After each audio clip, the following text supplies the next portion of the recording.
Hello guys. Today in this video we will factory reset of HP Ink Tank Wireless 415 printer series and connect to this printer using Wi-Fi Direct. So first press the power button to turn on the printer and wait for a while.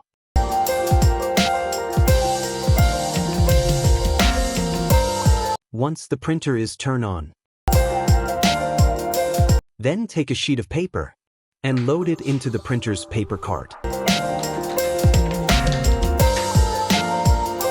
Now you need to press the Wi-Fi Direct button. Look at here, this button. Next, open the settings on your phone and then tap on Wi-Fi. So you can see the Wi-Fi Direct. To connect this, type password. If you does not know the password, then go back and scroll to advanced setting. Tap on Advanced Settings. Tap on Wi-Fi Direct. Here Wi-Fi Direct available, then tap and connect. Now we can take a print test. Tap on Print. Wait for a print.